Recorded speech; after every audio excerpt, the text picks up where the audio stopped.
आप सबको नमस्कार। 100 साल पहले हिंदुस्तान टाइम्स का उद्घाटन पूज्य बापू ने किया था। वे गुजराती भाषी थे और 100 साल के बाद एक दूसरे गुजराती को आपने बुला लिया।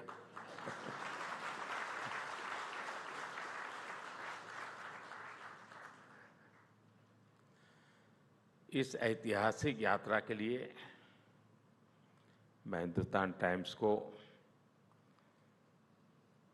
और 100 साल की यात्रा में जो लोग इससे साथ जुड़े हैं, जिन जिन लोगों ने खाद पानी का काम किया है, संघर्ष किया है, संकट झेले हैं, लेकिन टिके रहे हैं, वे सब आज बधाई के पात्र हैं, अभिनंदन के अधिकारी हैं। मैं आप सबको 100 साल की यात्रा बहुत बड़ी होती है। आप सब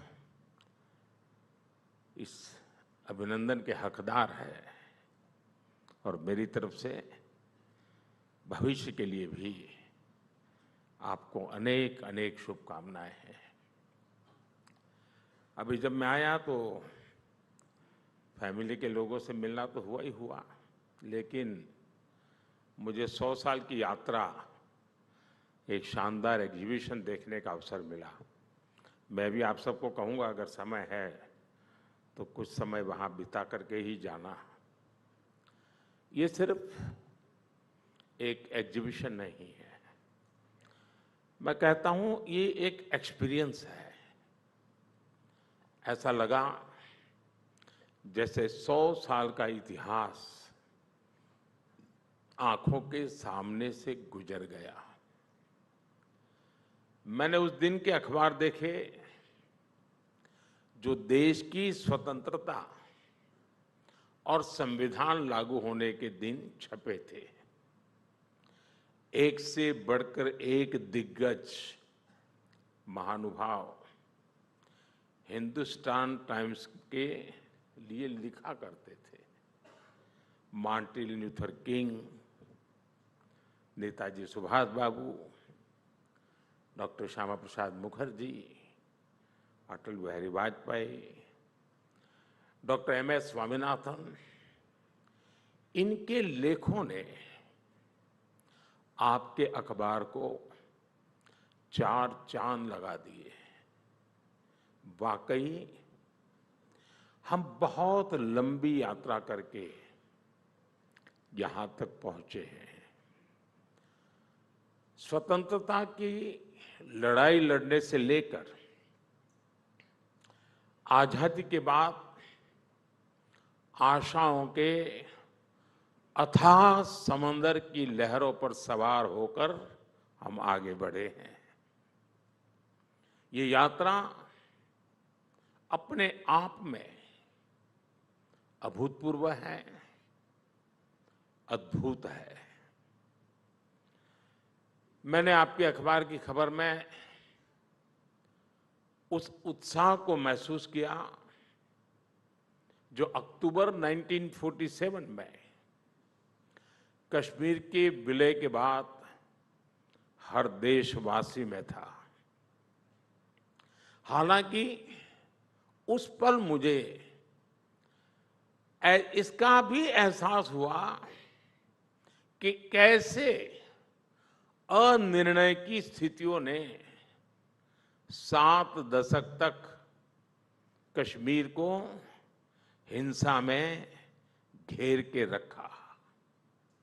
आज आपके अखबार में जम्मू कश्मीर में हुई रिकॉर्ड वोटिंग जैसी खबरें छपती है। ये कॉन्ट्रास्ट है। एक और न्यूज़पेपर, प्रिंट, एक प्रकार से नजर हर एक की जाएगी, वहां आपकी नजर टिकेगी। उसमें एक तरफ असम को अशांत क्षेत्र घोषित करने की खबर थी, तो दूसरी ओर अटल जी द्वारा बीजेपी की नींव रखे जाने का समाचार था। और ये कितना सुखद संयोग है कि बीजेपी आज असम में स्थायी शांति लाने में बड़ी भूमिका निभा रही है।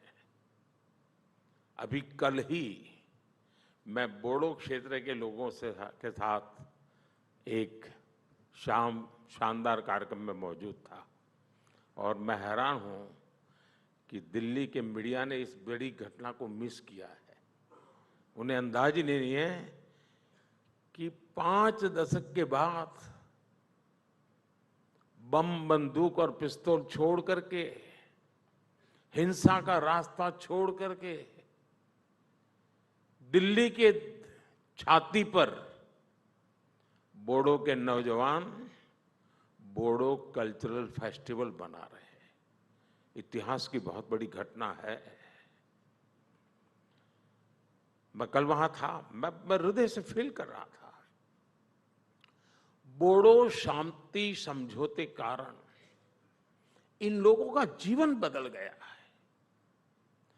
एग्जीबिशन के दौरान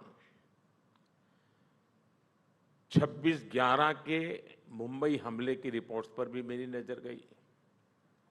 ये वो समय था जब पड़ोसी देश की आतंकवादी हरकतों की वजह से हमारे लोग अपने घर और शहरों में भी असुरक्षित रहते थे। लेकिन अब स्थितियां बदल गई हैं। अब वहां के आतंकवादी ही अपने घर में सुरक्षित नहीं है। साथियों, हिंदुस्तान टाइम्स ने अपने 100 साल में 25 साल गुलामी के देखे हैं और 75 साल आजादी के देखे हैं। इन 100 वर्षों में जिस शक्ति ने भारत का भाग्य बनाया है, भारत को दिशा दिखाई है, वो है भारत के सामान्य मानवी की सूझबूझ, भारत के सामान्य मानवी का सामर्थ्य। भारत के सामान्य नागरिक के इस सामर्थ्य को पहचानने में बड़े बड़े जानकारों से अक्सर गलतियां हुई है। अंग्रेज जब भारत छोड़कर जा रहे थे तो ये कहा गया कि ये देश बिखर जाएगा, टूट जाएगा, इसका कोई भविष्य नहीं है। जब इमरजेंसी लगी तो कुछ लोगों ने मान लिया था कि अब तो इमरजेंसी हमेशा ही लगी रहेगी, अब लोकतंत्र गया। कुछ लोगों ने, कुछ संस्थानों ने इमरजेंसी थोपने वालों की ही शरण ले ली थी। लेकिन तब भी भारत का नागरिक उठ खड़ा हुआ और इमरजेंसी को उखाड़ फेंकने में बहुत ज्यादा समय नहीं लगा। आप याद कीजिए, जब कोरोना का मुश्किल समय आया तो दुनिया को लगता था कि भारत पूरे विश्व समुदाय के लिए बहुत बड़ा बोझ बन जाएगा। लेकिन भारत के नागरिकों ने कोरोना के खिलाफ एक मजबूत लड़ाई लड़कर के दिखाई। साथियों, आपको 90 के दशक का वो दौर भी याद होगा जब भारत में 10 साल में 5 चुनाव हुए थे। इतने बड़े देश में 10 साल में 5 चुनाव, देश में कितनी अस्थिरता थी। जानकारों ने, अखबारों में लिखने वालों ने भविष्यवाणी कर दी थी कि अब भारत को ऐसे ही गुजारा करना है, हिंदुस्तान में सब ऐसे ही चलने वाला है। लेकिन भारत के नागरिकों ने फिर से ऐसे जानकारों को गलत सिद्ध किया आज दुनिया में चारों तरफ अनसर्टेनिटी की, इंस्टेबिलिटी की चर्चा भी है और दिखता भी है। दुनिया के अनेक देश ऐसे हैं जहां पर हर चुनाव में सरकारें बदल रही है। वहीं भारत में लोगों ने तीसरी बार हमारी सरकार को चुना है। साथियों, आप में से अनेक साथियों ने लंबे समय तक भारत की पॉलिटिक्स और पॉलिसीज को ट्रैक किया है। पहले हम एक फ्रेज अक्सर सुना करते थे, good economics is bad politics. Expert कहे जाने वाले लोग इसे खूब बढ़ावा देते थे, लेकिन इससे पहले की सरकारों को हाथ पर हाथ रखकर बैठे रहने का बहाना मिल जाता था। ये एक तरह से बैड गवर्नेंस को, इनएफिशिएंसी को कवर करने का माध्यम बन गया था। पहले सरकार इसलिए चलाई जाती थी कि बस अगला चुनाव जीत लिया जाए। चुनाव जीतने के लिए एक वोट बैंक बनाया जाता था और फिर उस वोट बैंक को खुश करने के लिए योजनाएं बनती थी। इस प्रकार की पॉलिटिक्स ने सबसे बड़ा नुकसान ये किया कि देश में असंतुलित, असमानता, इसका दायरा बहुत बढ़ता गया। कहने को विकास बोर्ड लग जाता था, दिखता नहीं था। असंतुलित अवस्था ने, इस मॉडल ने जनता का सरकारों के प्रति विश्वास तोड़ दिया। हम आज इस विश्वास को वापस लाए हैं। हमने सरकार का एक पर्पस तय किया है। ये पर्पस वोट बैंक वाली जो पॉलिटिक्स होती है ना, उससे हजारों मील दूर है। हमारी सरकार का पर्पस, उसका उद्देश्य एक बड़ा है, विराट है, व्यापक है। हम progress of the people, progress by the people, progress for the people के मंत्र को लेकर चल रहे हैं। हमारा उद्देश्य नया भारत बनाने का है, भारत को विकसित बनाने का है। और जब हम इस विराट लक्ष्य को लेकर निकल पड़े हैं, तो भारत की जनता ने भी हमें अपने विश्वास की पूंजी सौंपी है। आप कल्पना कर सकते हैं, सोशल मीडिया के इस जमाने में मिस इन्फॉर्मेशन, डिसइन्फॉर्मेशन, सब कुछ चारों तरफ अपने पैर जमा करके बैठा है। इतने सारे अखबार हैं, इतने सारे चैनल्स हैं। उस दौर में भारत के नागरिक का विश्वास हम पर है, हमारी सरकार पर है। साथियों, जब जनता का विश्वास बढ़ता है, आत्मविश्वास बढ़ता है, तो देश के विकास पर एक अलग ही प्रभाव दिखता है। आप जानते हैं, पुरानी विकसित सभ्यताओं से लेकर आज के विकसित देशों तक एक चीज हमेशा से कॉमन रही है। ये कॉमन चीज है रिस्क टेकिंग का कल्चर। एक समय था जब हमारा देश पूरे विश्व के कॉमर्स और कल्चर का हॉटस्पॉट था। हमारे मर्चेंट्स और सेलर्स एक तरफ साउथ ईस्ट एशिया के साथ काम कर रहे थे, तो दूसरी ओर अरब, अफ्रीका और रोमन एम्पायर से भी उनका गहरा नाता जुड़ता था। उस समय के लोगों ने रिस्क लिया और इसलिए भारत के प्रोडक्ट्स और सर्विसेज सागर के दूसरे छोर तक पहुंच पाए। आजादी के बाद हमें रिस्क टेकिंग के इस कल्चर को और आगे बढ़ाना था, लेकिन आजादी के बाद की सरकारों ने तब के नागरिकों को वो हौसला ही नहीं दिया। इसका परिणाम यह हुआ कि कई पीढ़ियां एक कदम आगे बढ़ाने और 2 कदम पीछे खींचने में ही गुजर गई। अब बीते 10 सालों में देश में जो परिवर्तन आए हैं, उन्होंने भारत के नागरिकों में रिस्क टेकिंग कल्चर को फिर से नई ऊर्जा दी है। आज हमारा युवा हर क्षेत्र में रिस्क टेकर बनकर उभर रहा है। कभी एक कंपनी शुरू करना रिस्क माना जाता था।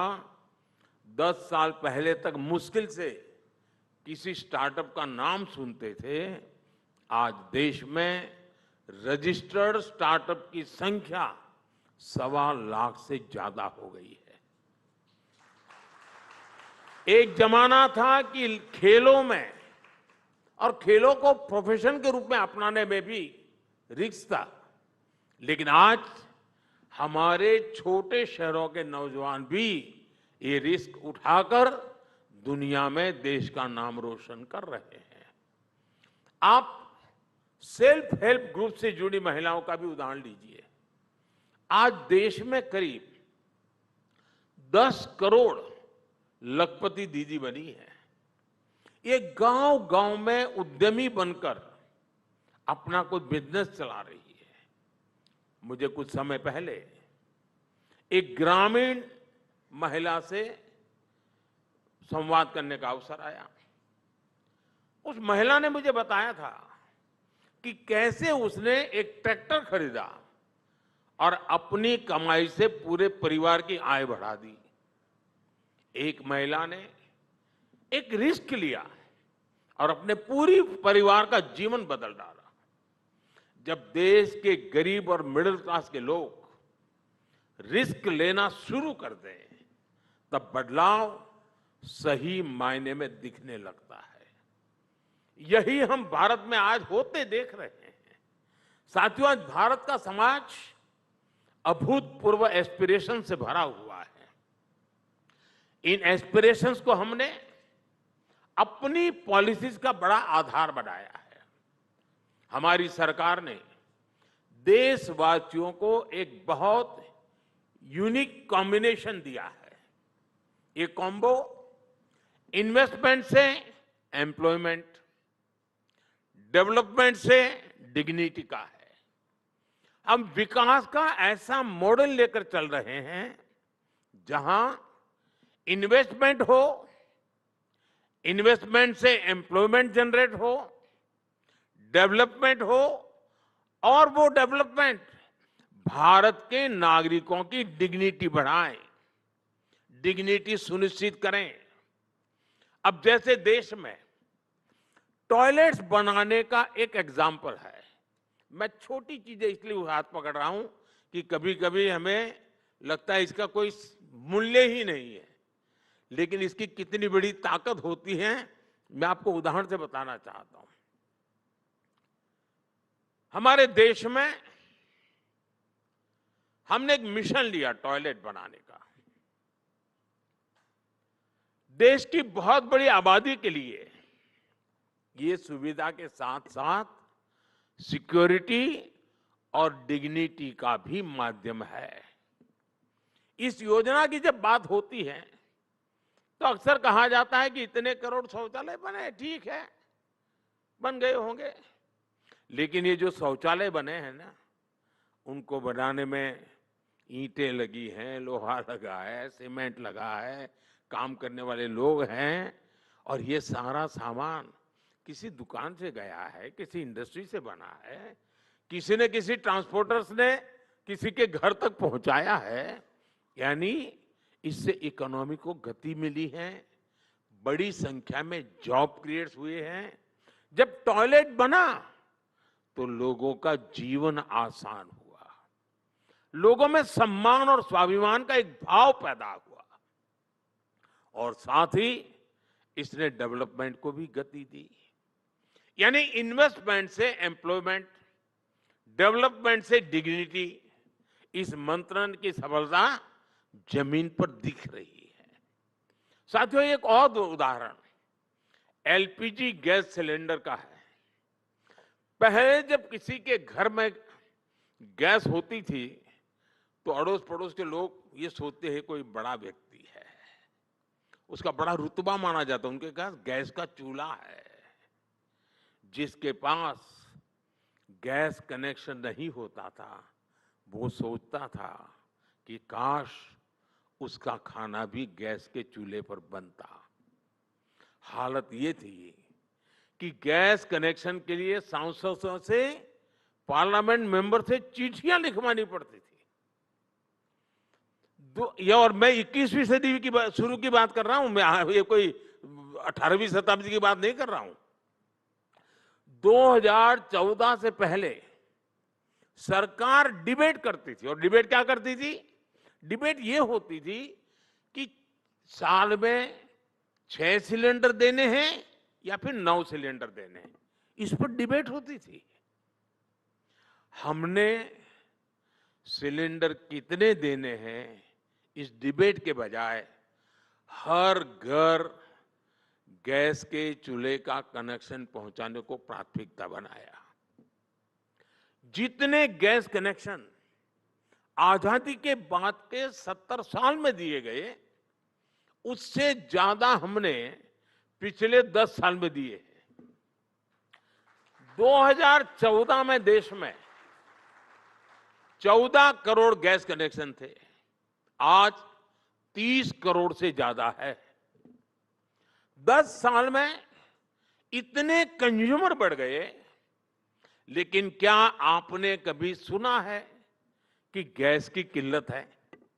नहीं सुना है। हिंदुस्तान टाइम्स में छपा है? कभी नहीं छपा है। हुआ ही नहीं तो छपेगा कैसे? ये इसलिए नहीं सुनाई देता क्योंकि हमने एक सपोर्टिंग इंफ्रास्ट्रक्चर बनाया, उस पर इन्वेस्ट किया।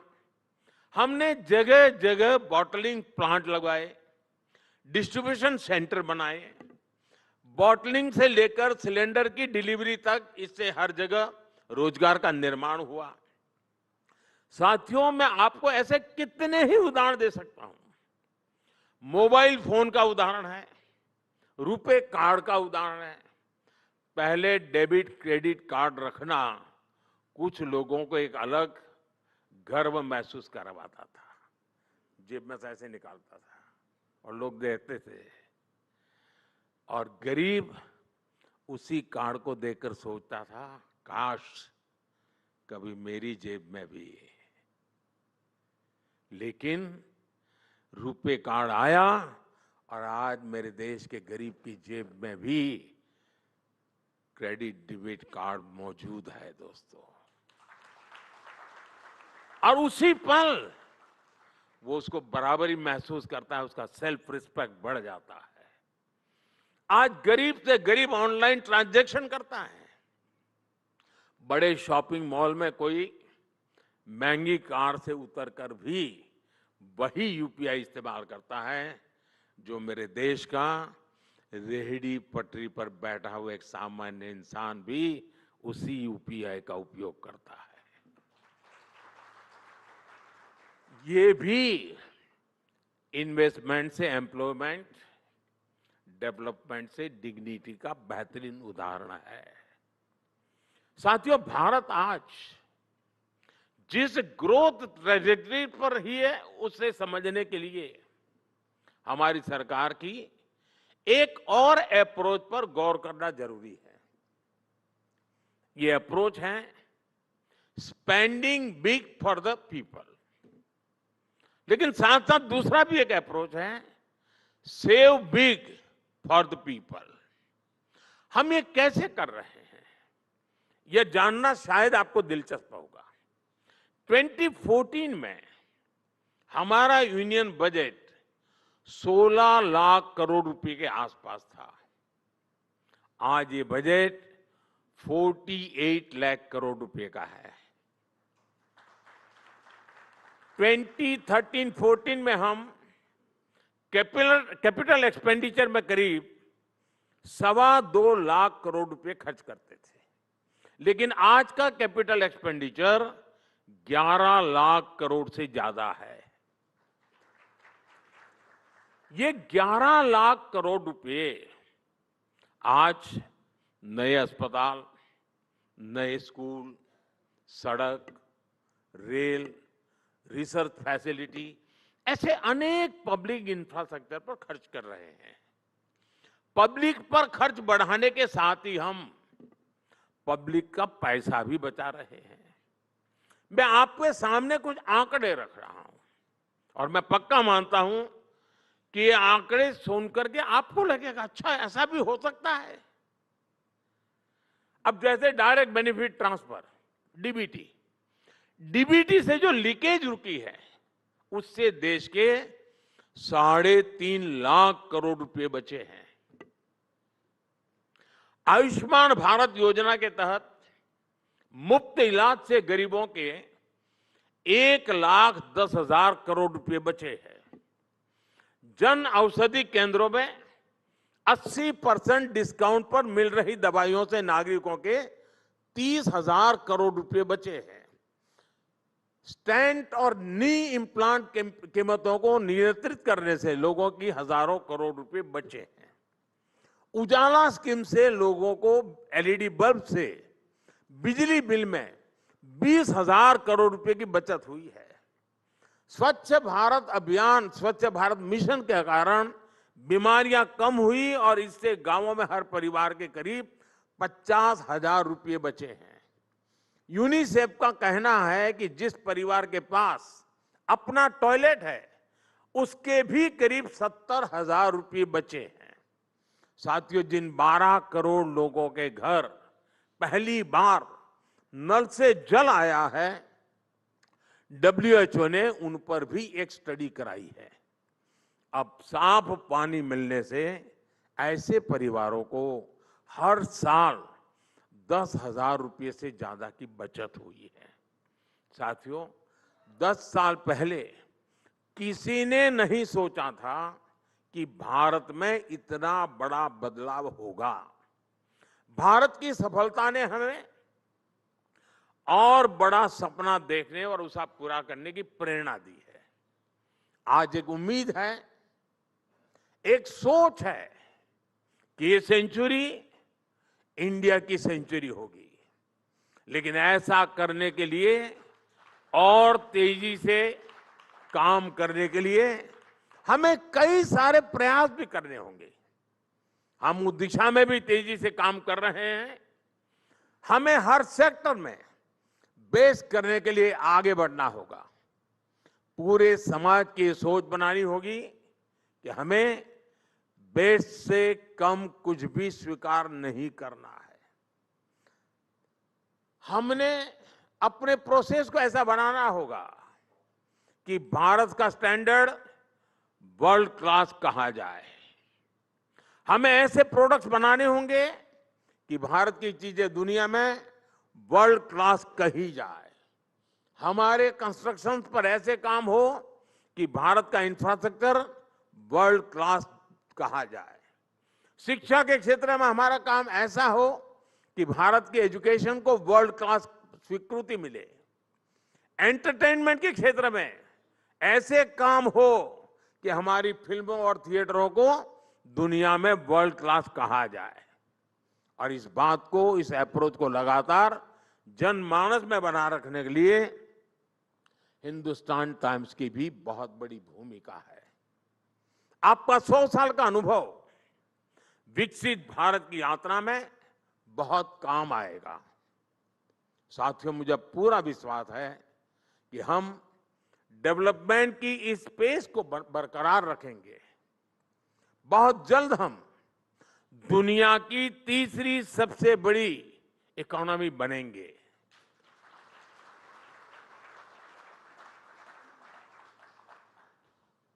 और भारत जब शताब्दी